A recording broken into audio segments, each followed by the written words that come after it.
اس لحاظ سے ایک بہت بڑی عالمی خبر ہے.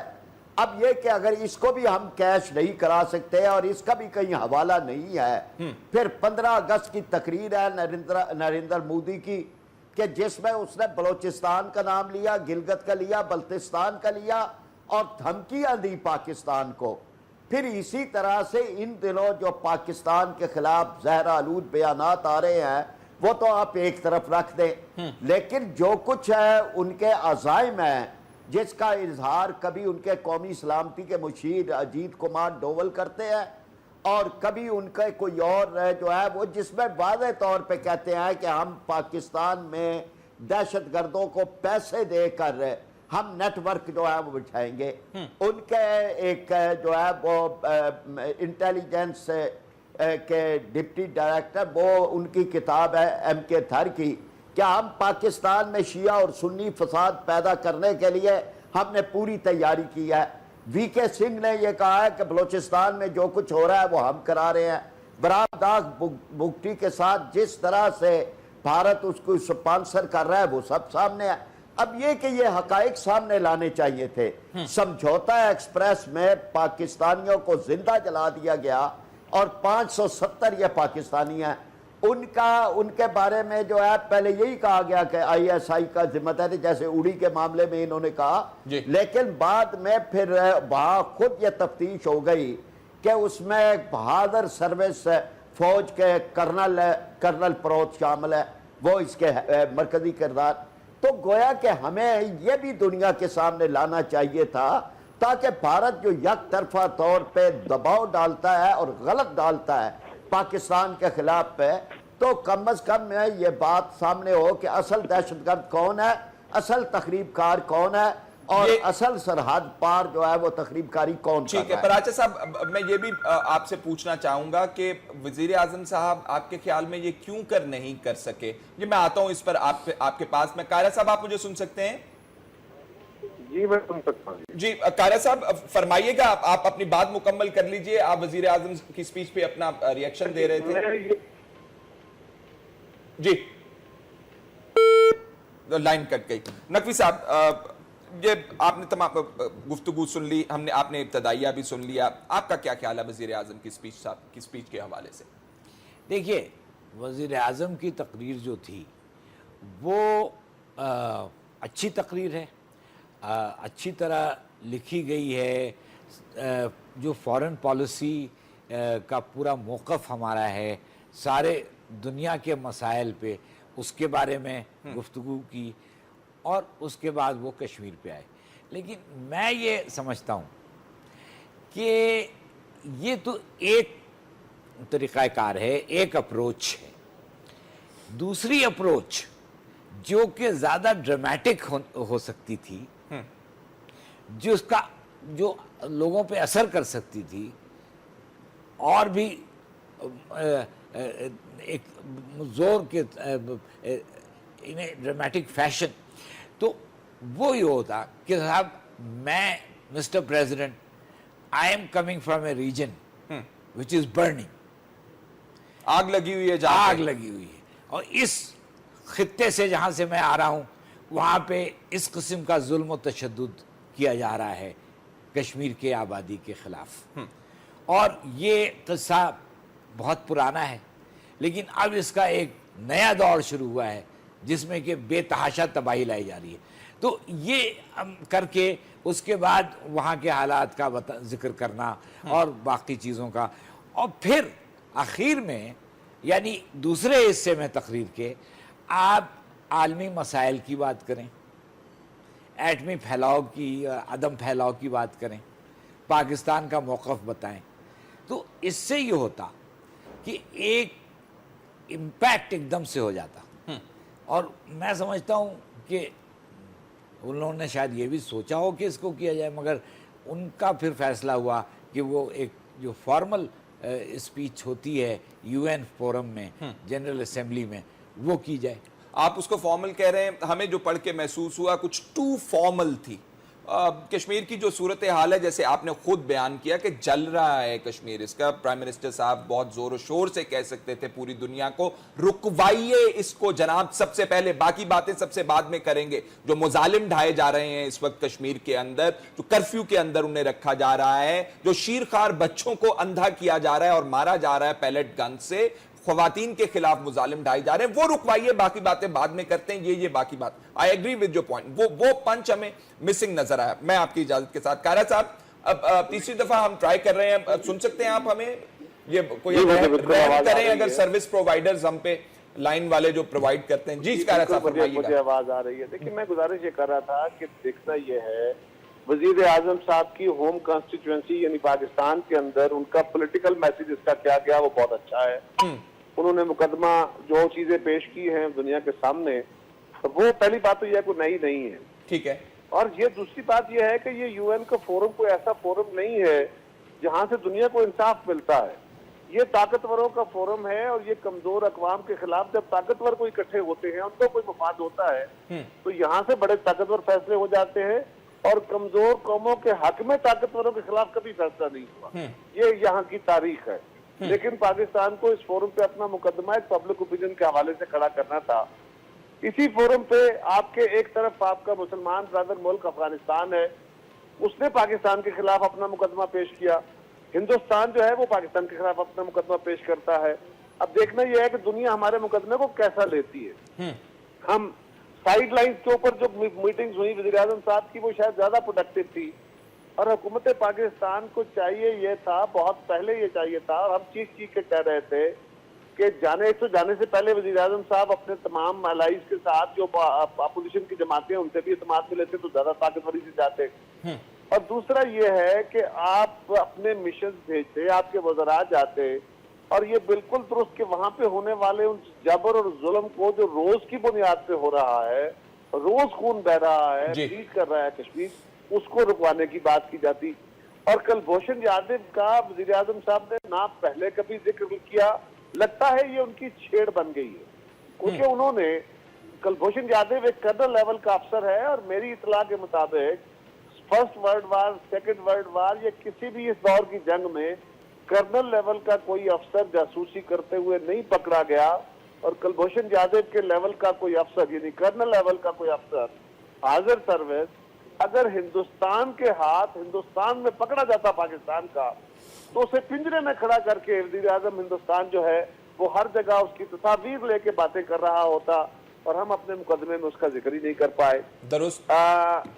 جنرلی میں یہ کہوں گا کہ اس مقدمے میں اس کے پہلو کو اس طرف دیکھنے کی ضرورت ہے کہ اس کے کشمیر کے مقدمے پہ اوپر یا کشمیر کے لوگوں کے اوپر ہونے والے مظالم کے اوپر بھی کوئی اثر آئے گا کہ نہیں. تو آنسر از نو. اس لیے کہ ہندوستان کے اندر ایک ہم ہندوستان سے ایسے تعلقات کے حامی ہیں، ہم کوئی جھنڈے لال قلعے پہ لگانے والے نہیں. لیکن مودی جو ہے، مودی کی گورنمنٹ خود ایک پولیٹیکل کرائسس کا شکار ہے. اس کو ہندوستان کے اندر کئی سارے مسائل کا شکار ہے. وزیر اعظم پاکستان کی حکومت جو ہے اس کو پاکستان کے اندر پولیٹیکل کرائسس کا شکار ہے. اس وقت بہت سارے ان کو چیلنجز ہیں.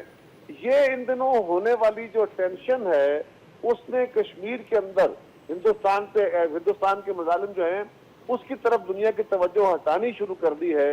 وزیر اعظم پاکستان کو میری دانش میں یہ چاہیے تھا کہ جہاں پہ انہوں نے یہ بات کہی کہ کشمیر کے اندر ایک انٹرنیشنل مشن بھیجا جائے اور جا کے حقائق دیکھے جائیں، اسی وقت ان کو یہ بھی کہنا چاہیے تھا کہ اڑی کے اندر جو بات ہے وہاں پہ بھی ایکسیس دیں اور انٹرنیشنل لیول پہ اگر کوئی جاتا ہے مشن اور جا کے اس کی انکوائری کرتا ہے تو پاکستان اس کو ویلکم کرنا چاہیے تاکہ ہندوستان کا یہ جو پاکستان کے خلاف ایک پورا بلڈ اپ ہے یہ رک سکے. یہ بات یاد رکھیے کہ ہندوستان ایک لمیٹڈ وار کی باتیں کی جا رہی ہیں، وہاں بھی بہت زیادہ خوف جو ہے نا ہائپ کریٹ کر دی گئی ہے پاکستان کے خلاف. تو یہ بڑے بڑے بڑے مشکل لمحات ہیں. اس وقت پاکستان کے وزیر اعظم کو فوری طور پر واپس آ کے اپنے سارے پولیٹیکل پارٹیز کو اعتماد میں لینا چاہیے. کشمیر کے ایشو کے اوپر بھی اور ہندوستان اور پاکستان کے درمیان جو اس وقت ملٹری ٹینشن ہائٹ کر رہی ہے اس کو بھی کیسے ہینڈل کرنا ہے، اس کے خلاف ہم نے کیا باتیں کرنی ہے. ہمارے وزیر خارجہ تو خیر ہے ہی کوئی نہیں، لیکن وزیر اعظم صاحب کو چاہیے کہ ان کی جماعت کے چلے وہ اگر ملک کے باہر بھی ہیں تو باقی لوگ اپوزیشن کے ساتھ باتیں کریں، پاکستان کی قوم کو اعتماد میں لیں، پارلیمان کو اعتماد میں لیں